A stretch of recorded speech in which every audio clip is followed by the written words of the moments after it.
Now that we got the user logged in and have his information stored in a persistent storage so that it can be accessed in any part of the application, we want to make use of it by applying different permissions. To apply permissions, that is, dictate what parts of the site the user can or cannot access, we will use Zend ACL, and ACL stands for Access Control List.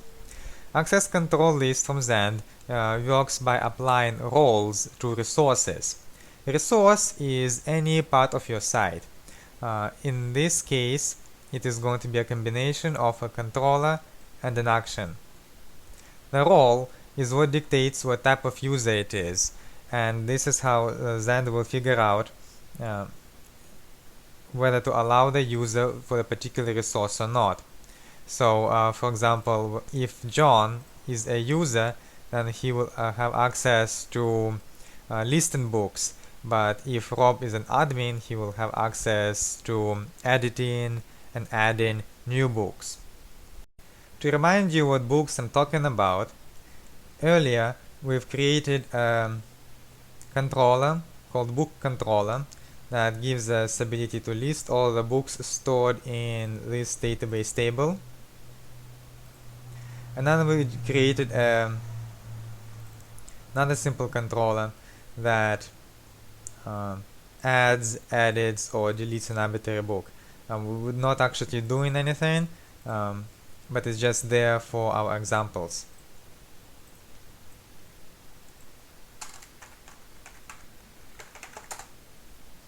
So imagine you have some kind of facility that edits books detail. So obviously we don't want a regular user to mess with our book database. So we want to restrict him, while admins will have full access to the book's information. To define our resources and roles, we're going to create a model. Why model? Because this is going to be a single specific task.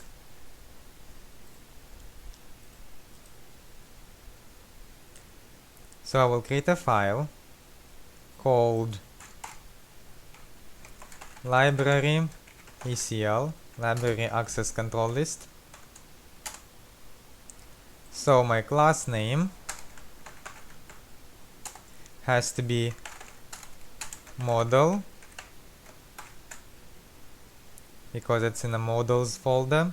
Remember back to Zend autoloader, and the file name.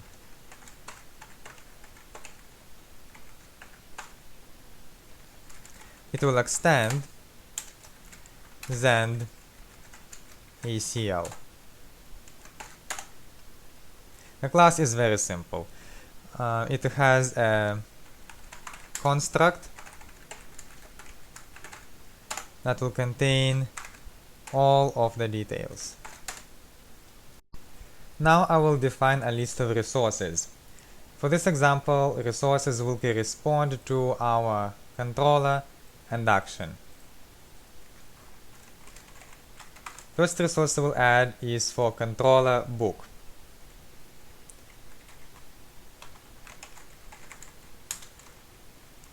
So we'll add a new Zend ACL resource.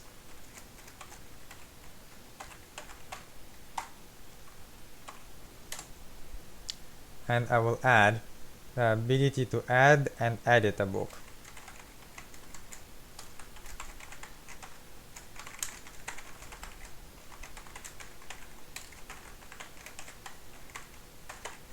Because edit is a part of book, I wanted to inherit any permissions I may set for the parent.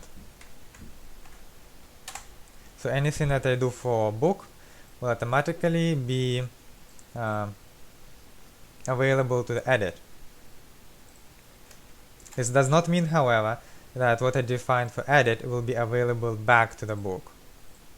Only one way around, from book into edit. Same goes for add a book.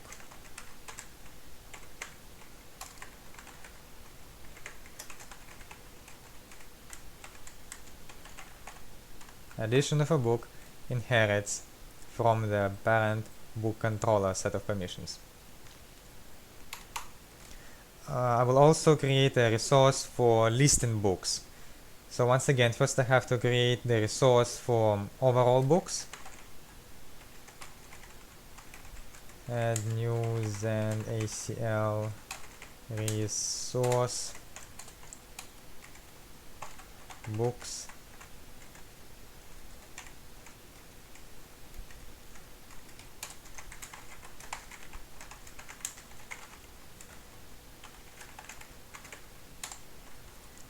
And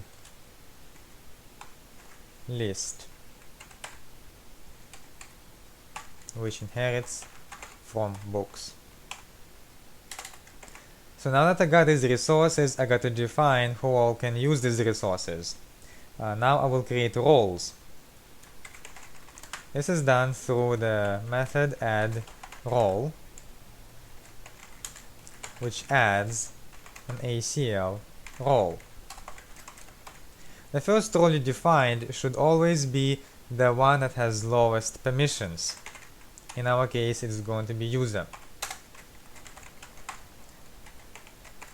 And we add another role for admin. And admin will inherit from user. Now, why do I want admin to inherit from the user?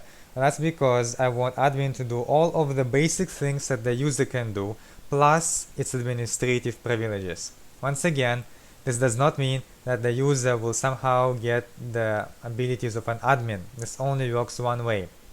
The admin will get the privileges of a user plus all the extras that I will give it, but not the other way around. The user will still contain the lowest set of permissions.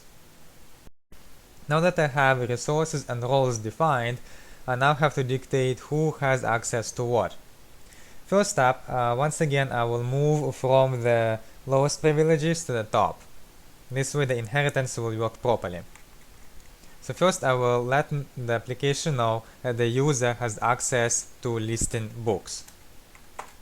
For that I will use an allow method, allowing a user to access books list action. Now we will move on to admin. I will allow admin to edit and add a book.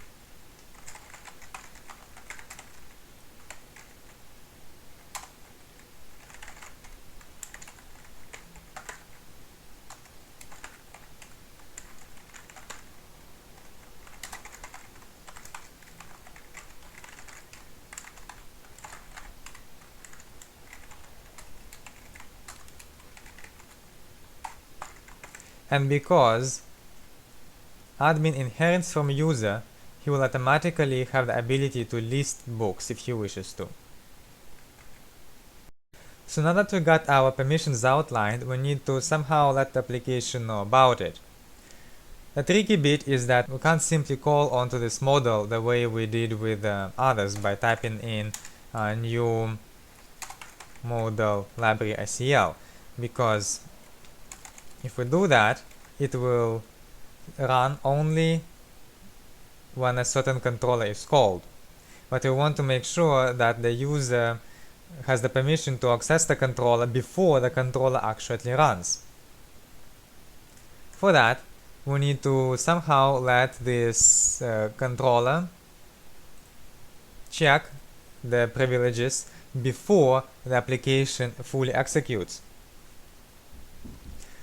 For that, we're going to create a plugin that runs just before the controller, viewer, and the models are put together. To create a plugin, we're going to create a plugins folder.